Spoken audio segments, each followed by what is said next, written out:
I'm very numb because this still doesn't feel real. A family's anguish after a Hampton man is shot and killed while behind the wheel. Well, tonight, they're searching for answers as more questions unfold.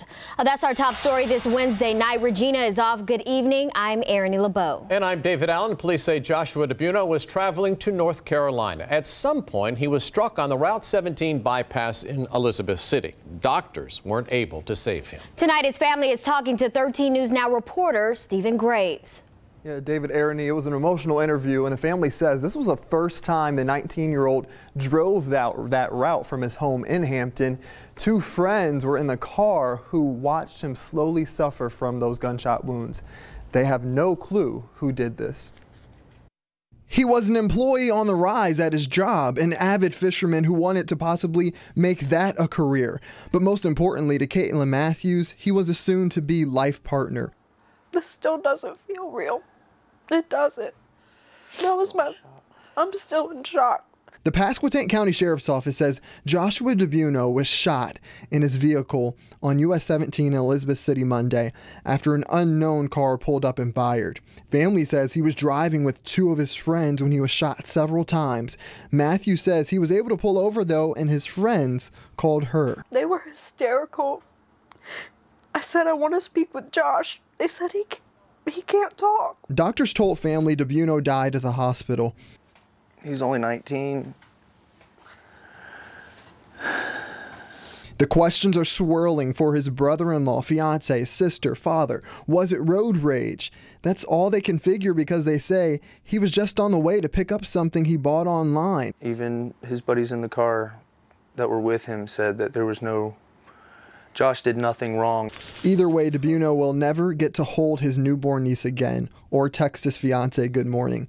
Matthews says this to whoever's responsible. You took away everything I was, and you took away everything that they are. Now, the sheriff's office says they're looking for two black males. They say they were in a red Dodge Neon. Meanwhile, the family says they need help with funeral expenses. And if you'd like to pitch in, we're putting that info on our website. Just look on the front page. Stephen Graves, 13 News Now. Let's take you live to the Virginia Beach Town Center right there. Mayor Will Sessom says he has no regrets over a failed arena deal and the loss of Amazon's HQ2. Those were his words during today's State of the City. Yeah, still, Sessom says the city is competing nationally and globally. He actually outlined his goals to move the city forward. Among them, a plan to tackle sea level rise, a task force to improve transportation, and a lawsuit against opioid manufacturers. Well, 13 News Now reporter Jacqueline Lee picks up this story. Well, Mayor Will Sessom said the city has already accomplished a lot, but now he wants to take the next big step to make Virginia Beach a year-round tourist destination. Today, at a packed Virginia Beach Convention Center, Mayor Will Sessom announced the creation of a surf water park and an NCAA track and field facility will step up the city's game in the world of tourism. So we must continue to invest in sports marketing, and I believe this is going to be huge, especially with the track. But he said there are two challenges that loom ahead: the opioid crisis and sea level rise. Sea level rise is certainly a big one, but opioids in my mind is above that because people are literally losing their lives with opioids. Sessom announced he and other cities are filing a lawsuit against opioid manufacturers in an attempt to address what he calls an awful epidemic. We spend a lot of money as a locality addressing the opioid issue, and what the purpose of the suit would be is to get those funds back, that we have spent over the years.